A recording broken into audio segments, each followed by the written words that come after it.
Cenk Uygur, everybody. He's running for Congress in the 25th District of California.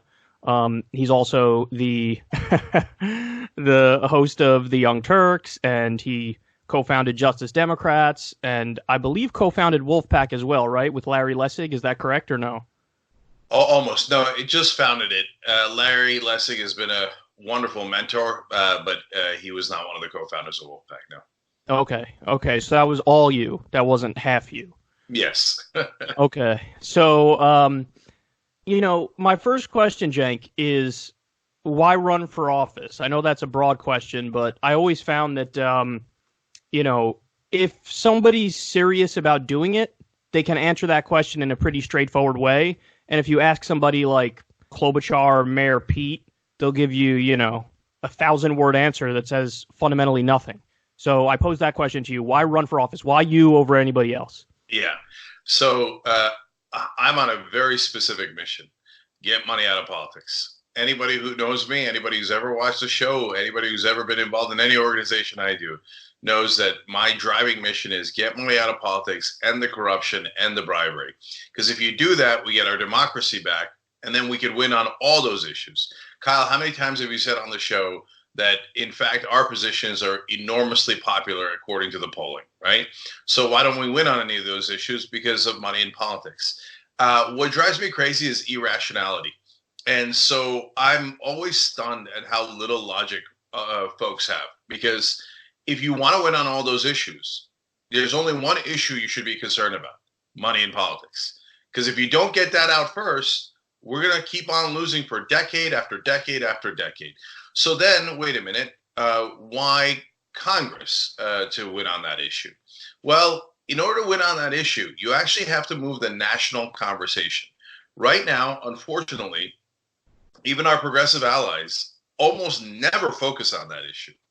I mean, I love Bernie, but do you see him talking about bribery? No. When he had a chance to call Joe Biden corrupt, which he most certainly is, when Zephyr Teachout wrote that op-ed, he went in the opposite direction and said, Joe Biden's my friend. Honestly, Bernie, I don't give a damn that he's your friend. That's not the point. And it isn't personal. We have systemic corruption here.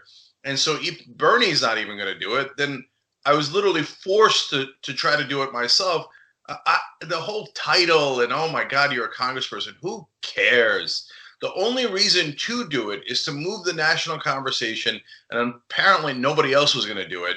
And as I tell my audience all the time, if nobody else is going to do it, you raise your hand. And that's what I did. So flesh that out a little bit for me, because here you convinced me a very long time ago that the only way to really get the change that we want is not only do we have to do something on money in politics, but we actually have to do something very specific, namely a constitutional amendment. And the reason for that is the Supreme Court already effectively decided in a variety of court cases that money equals speech. So the only way to really impact it, if you pass a law, it's irrelevant because they're already saying the supreme law of the land says that money is speech. So you have to go above the court, and the way to do that is with a constitutional amendment. Is there any way, like let's say a President Bernie Sanders gets elected, a Congressman Uyghur's in the House, is there any way you could, short of a constitutional amendment, also, I don't know, get him to do some sort of executive order on money in politics? Or what is there that you can do in a congressional role? Yeah, so great question. God, wouldn't it be great if the rest of the national media asked substantive questions like this? Never going to happen. Whisper of a dream. And by the way, a little bit later, I want to tell you about this great couple of visions I had last night. One of them involves you. And I want to tell everybody, look, guys, since we're fighting all the people with all the lobbyist money, jank2020.com/go. Every dollar is a vote. And if you put me in, we're actually going to have a fighter inside the House of Representatives who's going to fight on this issue and all other progressive issues. Now, to answer your question. So you're absolutely right. Logically speaking, if you pass the greatest bill in the world, ending private financing of elections, saying Sheldon Adelson, NRA, ExxonMobil can't put money into politics, Supreme Court will just knock it down and say, sorry, I think that corporations are human beings. No other room in the country would vote. You couldn't find 5 people in any room in the world other than the Supreme Court that would say that corporations are human beings. Okay. And they have speech rights, etc. So you know all that. So then you need an amendment. So why in an amendment, the whole point of Wolfpack, the first group I started back in 2011 to get money out of politics, is to get around Washington. So what the hell do you need to go to Congress for? Because, Kyle, this is super interesting. We actually were on a roll, and we passed in 5 states, including California, the largest state in the union, to call for a convention to propose that amendment. And you know what happened next? Democratic leaders in Washington started calling Democratic state legislators and saying, no, we're against the convention. A convention is too risky. What that means is too much change. Well, that's the whole point of a convention, is to change this current corrupt system. Well, the people who benefited from that corrupt system, and honestly, the calls originated out of Nancy Pelosi's office. And how does she benefit from the corrupt system? Well, her calling card, the reason she's Speaker of the House, and everyone in the media will acknowledge this, is because she raises the most amount of money for the Democratic Party. She's raised $728 million in bribes. Now, that's the last part they don't tell you. That is not something to be celebrated. That means she owes $728 million favors to corporations, lobbyists, special interests, etc., right? So the Democratic Party sent the message down, we're killing this. We don't actually want to get money out of politics. So then you didn't have Republican leadership or Democratic leadership.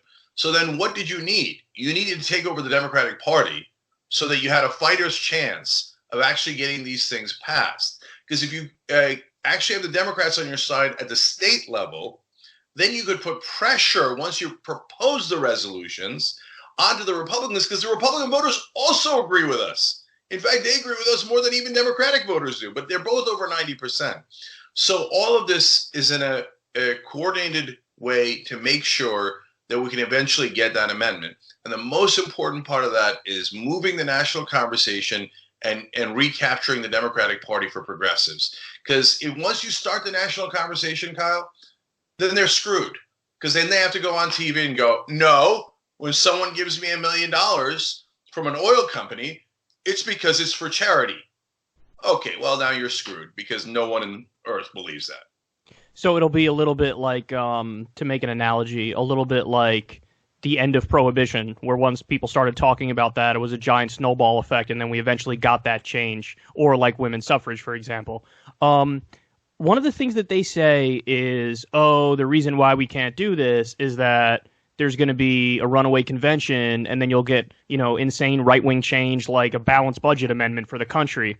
And, I believe you've expressed before that a runaway convention has happened a grand total of 0 times in American history, correct? That is exactly right. Okay, so do you think that they're actually convinced of that argument, or is it really just like a nefarious cover for the fact that they're swimming in the corruption and they like the corruption? Yeah, it depends on what you mean by they. So if you're talking about, and this happens all the time, if you're talking about leadership, they know what the reality is. So like the number one thing they like to throw out is, what do you mean there was no runaway convention? The Constitution was written in a runaway convention. Okay, so let's just knock that down real quick, okay? Number one, at that point, the Constitution by definition did not exist. The current Constitution gives you a process by which to propose amendments, not to rewrite the Constitution, and it's not optional. 3/4 of the states must ratify. And in the original Constitutional Convention, where again, the Constitution and that process did not even exist, they actually did ratify. People think like, oh, they just wrote up a document and then they said, okay, this is the new law, everybody. No, every single state had to ratify. In fact, some of them didn't ratify and were independent states for a little while. And then they decided, no, you know what? That Constitution is pretty good. And let's think about that too, how funny that is. They're like, a runaway convention is so dangerous. The only time it happened, which it didn't really, but the only time that it happened, we created the greatest document known to man. Oops. Your argument seems to suck. So the leaders know that. But like the media does on a national scale in elections, they're great at propaganda.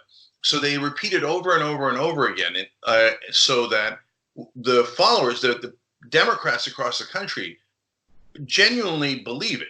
And so, and they're good people. They've just been told these things that are simplistic, like, oh no, conventions run away. Republicans capture them every time.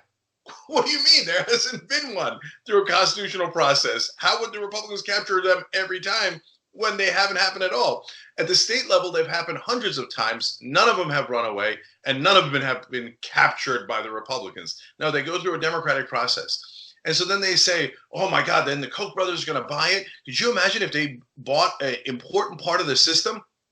You mean like what it is right now? Yeah, we're already in the worst case scenario. But that's because, again, the leadership is totally dishonest, totally disingenuous. They love money in politics. You remember that quote about when Pelosi said she's not going to impeach Trump originally, and then back in the day, about a year ago or so? She gave 3 reasons, and the third reason was, well, we raise a lot of money when he's in power. Exactly. That's why they don't want to change the system. That's why progressives are a bigger threat than Republicans, because the Republicans keep that corruption carousel going round and round, but progressives would, in the words of Game of Thrones, we would smash the wheel. Yeah, and another point that you've made before that really landed with me is, if you need so many states to get this done, they don't agree on almost anything. The only thing that they agree on is that corruption is bad. So the idea of a runaway convention would never happen, because you're not going to get so many states to say, whatever, ban abortion or a balanced budget amendment or whatever it might be. Yeah, they're just, look, such a great point, Kyle, to show how disingenuous they are. Their number one tool, like Republicans, is fear, right? The Republicans say, fear the immigrants, fear blacks, fear gays, fear the others, fear Muslims, right? Democrats say, fear change. Oh my God, the Republicans will take over and they'll ban abortion. You have to ratify an amendment through 3/4 of the states. 70% of the country is pro-choice. How the hell are you going to get 3/4 of the states to ban it? It's preposterous. But when you say that, they go, but what if? But what if? Yeah, it's all very weak. Yeah, under the what if principle, we should all go into a cave and never do anything, because what if something really good turned into something bad later? That's a good point. All right, so now, listen, I'm not naive, but I do feel like I didn't know politics was this dirty. I knew it was dirty. I didn't know it was this dirty. And what I mean by that is, I get the sense now that, like, the overwhelming majority of politicians involved in politics, they don't really care about anything. They don't really have an ideology. They're just like rank careerists. And even with the media, this is a point that Anna's made recently, and I tend to agree with her. She said she's had a little bit of an awakening in thinking that, she used to think, oh, if they get something wrong with the media, it's just incompetence. Now she's like, no, they have an agenda, and it's obvious, and it's clear. So the question I have for you is, when you woke up that day and you saw, the New York Times piece, which said that you argued David Duke wasn't racist, which is just insane on its face. When you see all these different articles that just, like, so wildly mischaracterize things that you've said, and then, you go back in the past and look at old TYT clips where one of the hours of the show was almost like the Howard Stern hour, the pop culture hour or whatever. And, you're a real person and you had real opinions and you would mess around and you would talk shit and all that stuff. What does it feel like when you see stuff just, like, brazenly, blatantly mischaracterized on purpose to try to take you down? What does that feel like, and what do we do in response? Yeah, so let me tell you all about that. But guys, keep in mind, as I tell you these infuriating stories, nothing will infuriate the establishment and the media more than me winning this race. Oh, yeah. I'll tell you about what the Democratic Party is doing in a second. Anyway, Cenk2020.com. All right, so it's dirty in 3 different ways that, after all these years, a quarter of a century of covering politics, I also underestimated. Number one, I've said on the show a million times, they're all good people. I'm sure I'd like to have a beer with them. It's not personal. It's just systemic corruption, right? But now, having gone neck deep in politics, nah, they're not all real good people. It turns out they're pretty bad guys. But most importantly, actually, is what you said. You nailed it, Kyle. They're careerists. So my opponent, who's a corporate Democrat through and through, somebody that's known her whole life said, oh, she's wanted to be a congressperson since she was 17. And so whenever they ask her, why are you running? She's like, I was handpicked. No. Not why you think you should win because there was a backroom deal. Why are you running? What do you care about? Her first ad was, I'm pro fire department. Wait, is there an anti-fire department lobby I'm not familiar with? I mean, just totally and utterly, like, without any principles or guiding goals, or like, I gotta get this done, let alone I gotta get this done for the people. No, me. Oh, I'm going to be a congressperson and I'm going to be important. Important to what? You're going to take orders from Nancy Pelosi and Steny Hoyer the rest of your life. You're not remotely important. And that title doesn't matter at all if you're not actually getting change for the people. The third part, that's the first part. The third part will be about the thugs, which is amazing. And I did not expect at all. Okay, the second part is the meat of what you're asking, the media. Man, how many times have we talked about the media bias and how they have an establishment bias? Now, Politico and New York Times, for the first time in my lifetime, published 2 articles out of, millions of articles saying, you know what, maybe we do have a centrist bias. Yeah, and maybe the centrist position isn't always correct. Yeah, that would be the definition of bias, when you don't even recognize that you might not be correct, right? And that you even have a bias. So we've made like 1% headway in this, but the 99% is terrible, but actually is, again, worse than we thought. Because we thought, I always said, and if you watch Young Turks, it's groupthink. They're in a bubble, and they all think the same way. Oh, nobody thinks Bernie can win, right? Yep, we're all agreed Bernie can't win. Everybody rush on TV and say Bernie can't win, right? The number one issue for Democratic voters is electability. We're all agreed that Joe Biden's the most electable, right? Go, do $1 billion of propaganda telling everybody Joe Biden's the most electable. Can you believe Russia rigged the elections? No, you rigged the elections. You rigged them. Yeah. Okay, so now, but again, it's worse because I talked to the LA Times reporter. I talked to the New York Times reporter. The CNN reporter who wrote a terrible article sent us an email at 5 a.m. Pacific and then published at 5:07 a.m. Pacific. Oh. Okay. So they didn't want a comment from you at all. They didn't want a comment from me. But the New York Times and LA Times talked to me. And they said, oh, we know. We watched the David Duke interview. That's what the LA Times reporter said. The New York Times reporter said, I'm going to watch it. Yeah, no, I get it. I understand what you're saying. You actually yelled at him. You actually called him an anti-Semite. Then they went and wrote, Cenk agreed with his racism. So that's it. Malicious. You're telling me, so just so everybody knows, let's clarify that. You're telling me they talked to you beforehand. You told them, listen, I was going after him the entire interview, and that's obvious if you watch it. They said, oh, yeah, sure. And then they wrote the bad faith article anyway.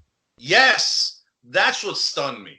Because, Kyle, it's a different thing when you have a conversation with a fellow human being, and they go, oh, I understand. No, okay, I get it.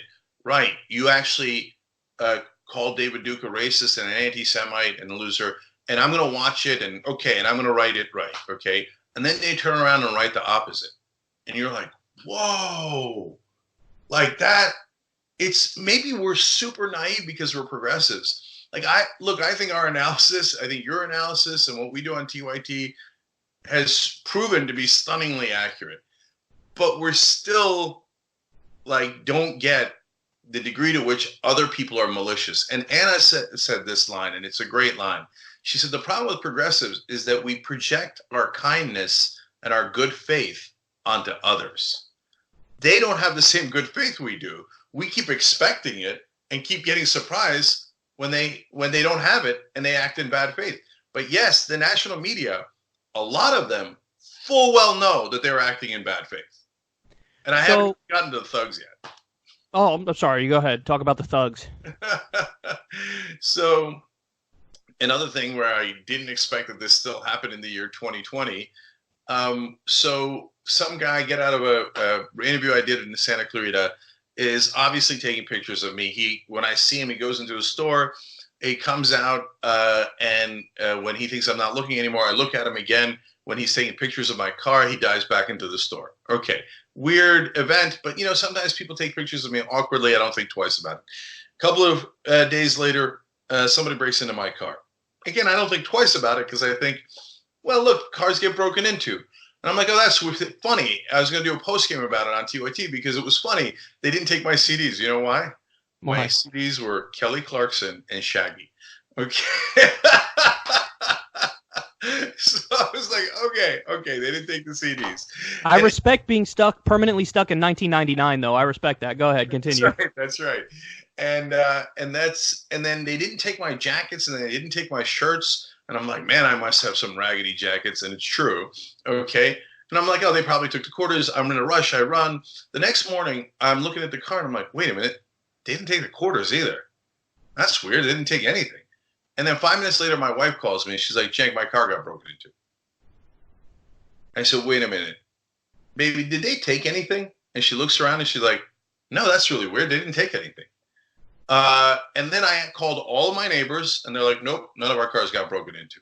Okay. Then I called my campaign manager to tell her, and she's like, Cenk, first I got to tell you something important. What? People came by and started taking pictures and video of our staff and our office.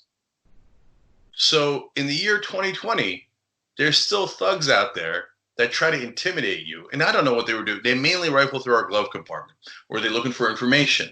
Were they looking for a key to our house? Or were they just trying to intimidate us? But this stuff is still happening. How insane is that? I honestly, if you asked me beforehand, I wouldn't have known if that ever happened. I wouldn't have guessed that was ever a thing. Well, I mean, I guess that's naive because we've been overthrowing governments for post-World War II. So I guess I'm silly to say that. But that's what. So they're looking for dirt on you and your family and your staffers, basically. Is that the idea? Is that what you think's going on? Look, first of all, just to be clear, we live in the fact-based world. So I don't know who it is. I didn't catch the guy red-handed. I know the facts that I just gave you, right? Could it be that it was right-wingers who were trying to mess with me while I'm running? It's theoretically possible. Could it be someone in the Democratic Party that isn't my opponent? It's possible. Like, a lot of things are possible, right? When people say, well, no, maybe some homeless person broke into your car and your wife's car, but no other cars on the block, and they did it on consecutive nights and they didn't take anything in either instance. Like, no, that's not possible. Okay, that was very, very, very unlikely. But I technically don't know who did it. So I think that this stuff, thuggery, kind of happens in local elections, and the press never covers it. Because, like, if I told this to the LA Times, one, they're never going to write it. Okay. Two, if they do write it, I guarantee you that they would take the establishment position and not conspiratorial Uygur things, blah, blah, blah. What an idiot. So then it's a double whammy, right? Because then they intimidated you and the press wrote that you're the nut. Oh, for God's sake. So that's why they can get away with it over and over and over again. God knows how many times. Look, I've got power. I can fight back. I can go on shows like yours. I can go on all the progressive shows. I have a following. Do you know how easy it is to intimidate local guys that are progressives that have none of that, and they just steamroll you? So God knows how many times this has happened across the country. When it comes to the media, the thing that surprised me also is that, Cenk, they didn't write a single article about policy positions of you or anybody else in the race. I didn't see a single one. Meanwhile, when I go watch, you spoke to David Dole of the Rational National, you spoke to Jimmy Dore, you're speaking to me. When you go on progressive outlets, it is almost all policy. We ask about what your positions are. So when people go to mainstream media and they read articles about you, the takeaway that they're trying to leave people is, racist, sexist, bigoted, anti-Muslim, which is beyond hilarious. And they don't even touch Medicare for all, free college, living wage, ending the corruption, legalizing marijuana, all that stuff. So, but here's the thing. Do you think it's backfiring? Because I get the sense they've overreached so much, and we've seen this with Bernie, too, recently. Some of the attacks are so over the top. The new one is they're trying to say he was pro-George Wallace in the 1970s, which is so ridiculous because in that speech, he says he's like Hitler. He literally says he's like Hitler. So are they overreaching? Is it backfiring? Is the PC outrage stuff like totally action, and are they only basically talking to each other in their own little bubble? So it's backfiring in the sense that when all the national media smeared me, we raised about $250,000. So sad day for them. How's that for a backfire? The DCCC just backed my opponent, and they're going all in for. I can explain how if you want a little bit later. But we raised $50,000 in 24 hours when they attacked me that way. Cenk2020.com. Drive them crazy. Okay, every dollar matters.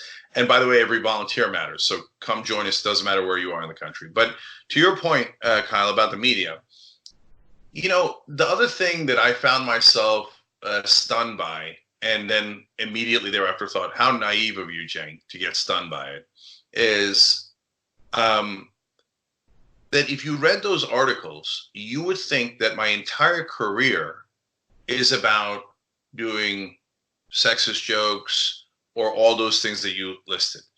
But if you know my career, which they all do know my career, they've criticized me in the past for being too left-wing, too progressive, right?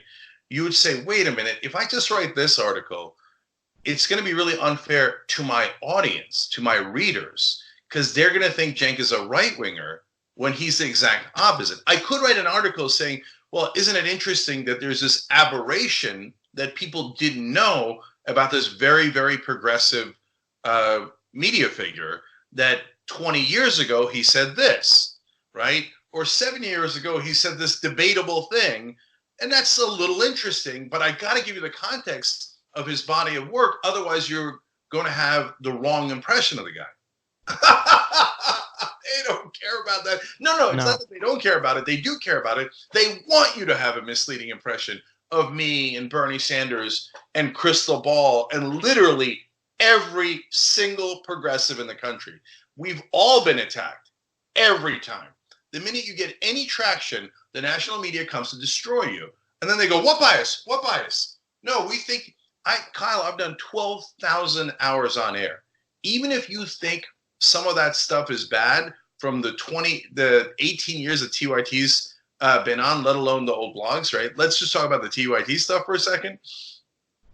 Okay, at most, it's 7 minutes out of 12,000 hours. So if you're writing an accurate article about who the guy is, you'd say, interesting little blip in a career that is defined by fighting for every minority community, women in this country, LGBTQ community, defined by how hard he fights for those groups. Interesting little aberration in a joke that he said 11 years ago, right? But they don't do that. And then lastly on that, I mean, you say you laugh at, hey, I'm anti-Muslim, but people literally don't know because the media never told them.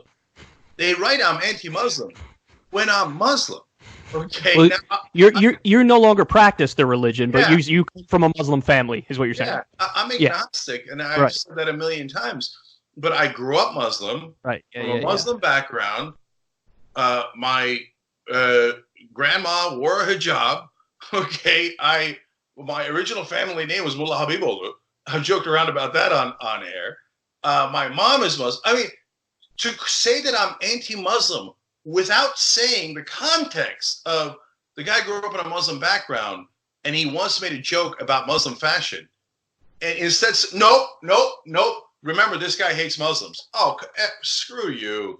Well, then now I know you're a goddamn liar and you do it on purpose. Yeah, the thing that gets me, Cenk, is that they all have to pretend, and they're all doing it simultaneously, and it is wild.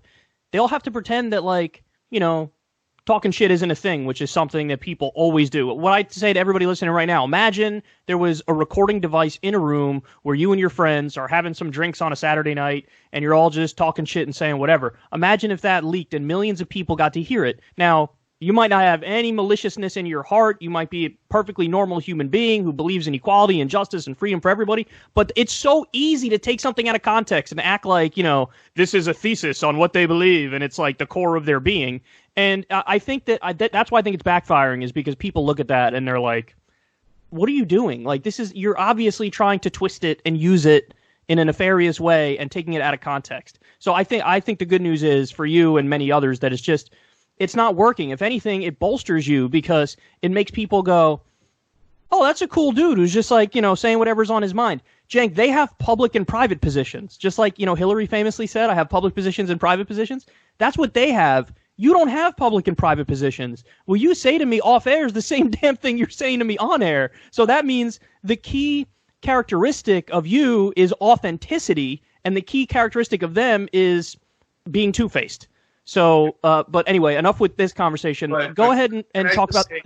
Sorry about the backfiring. The problem is that it's backfiring on a national level because Bernie's in the stratosphere, right? But on the local, and you have to understand something, how many times it's worked and with the process that they go through. They don't actually go for what you said first. They actually first try to find out what you did.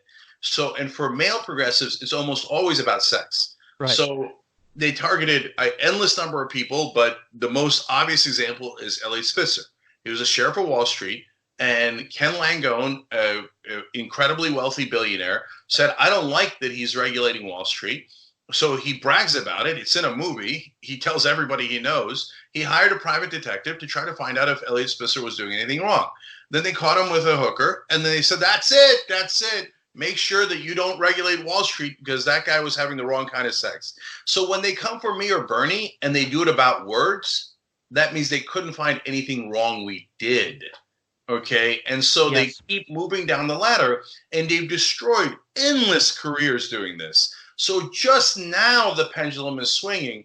And again, if you don't have the kind of power Bernie has or the supporters that I have, it's going to work. They're going to steamroll you. I mean, they thought they were going to steamroll me. They're like, let's just lie about his record and be done with it. Let's pretend, let's tell people that he said the women's genes are flawed without telling them that he was making a joke about himself, that he couldn't get dates, without telling them that was 19 years ago when he was a Republican, and without telling them he deleted it 15 years ago when no one noticed, right? So then you know it, I know it, we give you the context, but remember the people in the district, all they're going to see is that out of context quote from 19 years ago, and they're going to think it's real. And that's how this game is played.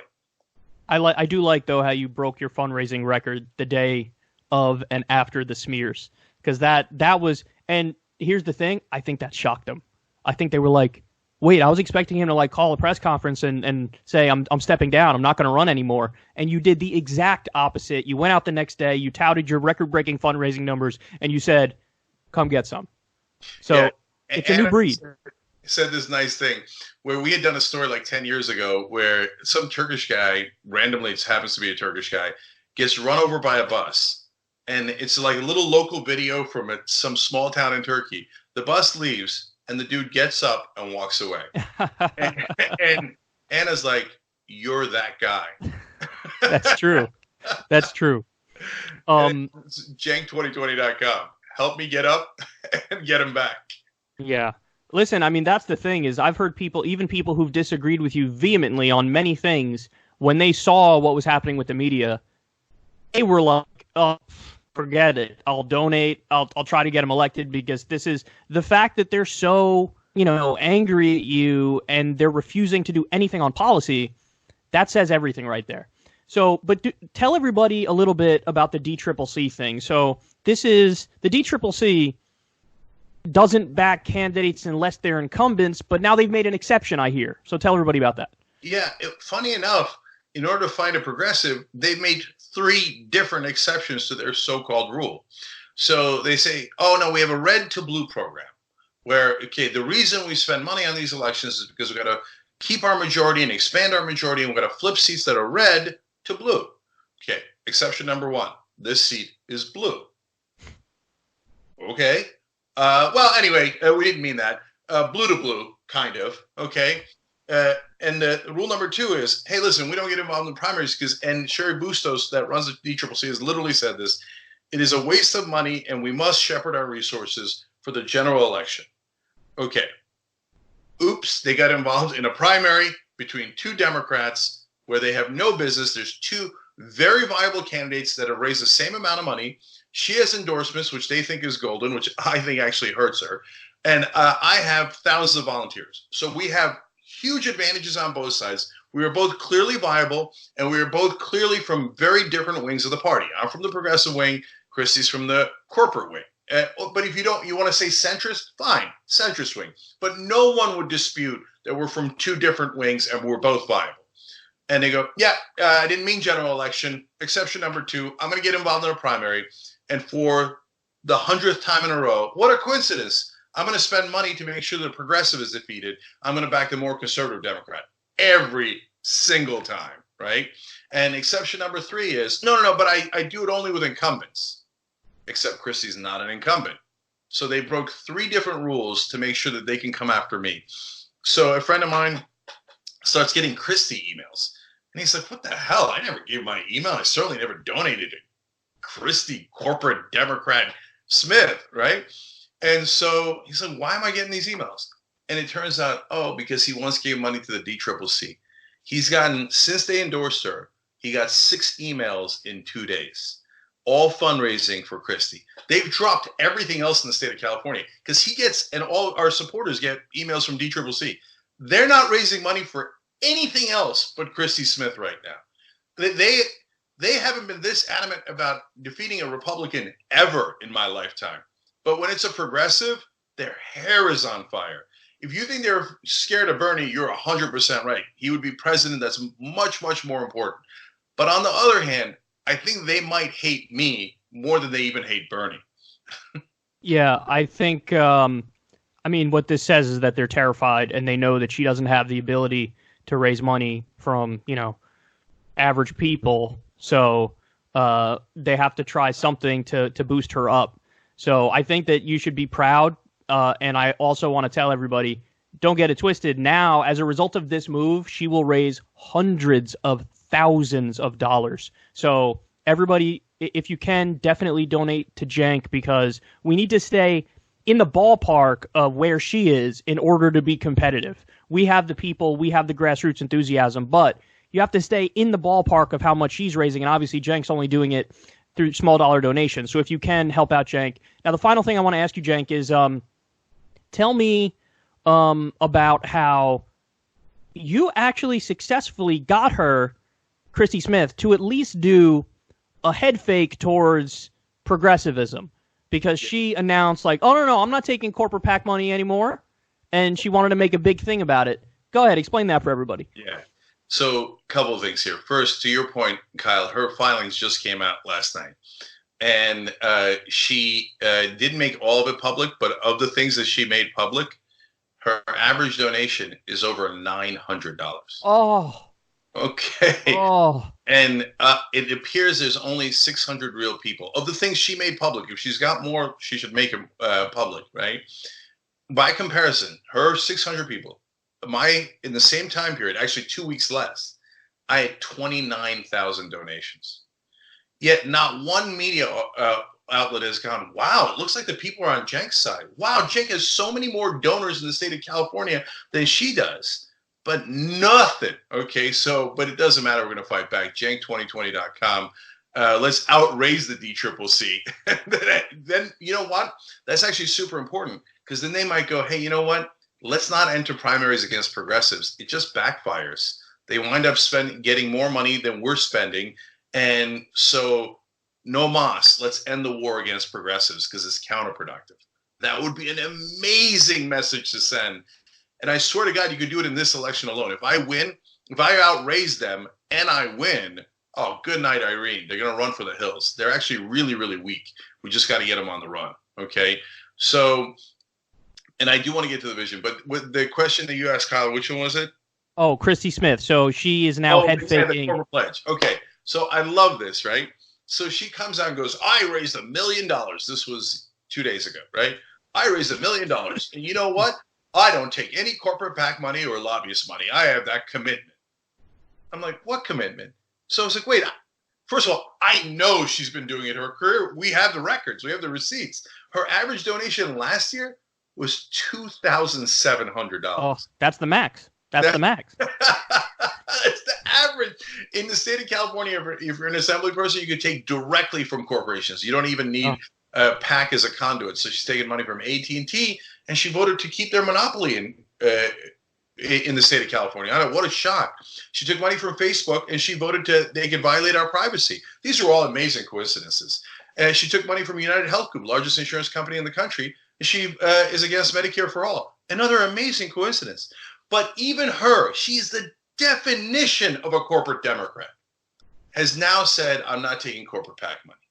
That is the strength of the progressive movement. Guys, I literally, me, you, Kyle, and Shoykat Chakrabarti and Zach Exley, we together came up with the no corporate PAC money pledge for Justice Democrats. She took my pledge. That's how strong we are.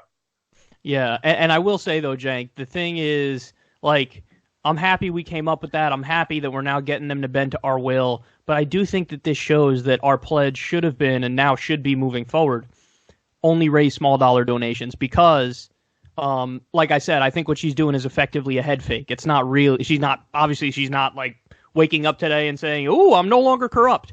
So, and just so we're clear, that's exactly how you're raising money. You're only raising money through small dollar donations.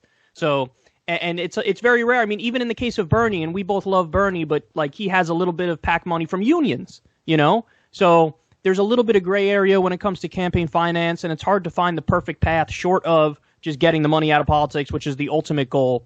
But I think that you're raising money in the way that is, under this current corrupt system, yours is the most ethical way, because what you're doing is selling out to big average voter, big teacher, big construction worker, whatever it might be.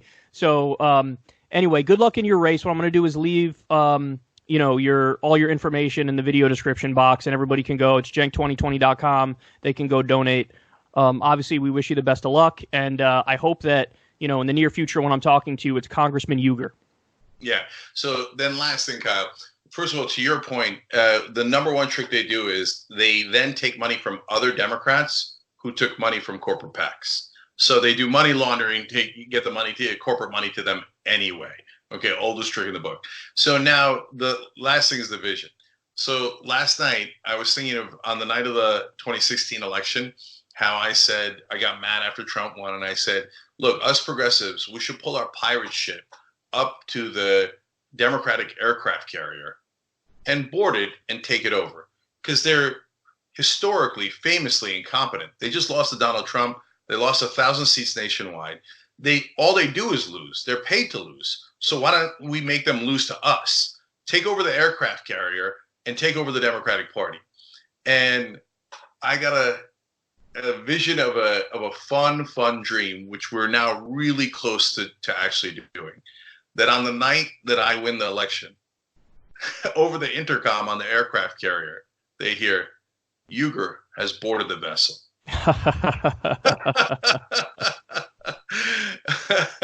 Then I pictured me, you, Shoykat, maybe Corbin Trent, and I could see that they would do it as an attack piece, but I could see the picture in the papers of, here come the Bernie Bros, right? That might literally be the headline. That's literally. Right. Yeah. And I'll say, look, the Bernie Bro thing's a stupid, hilarious smear, but are we coming? Goddamn right we are. Cenk2020.com. Here. All right, Cenk. Thanks, man, and good luck. All right. Thanks, Kyle.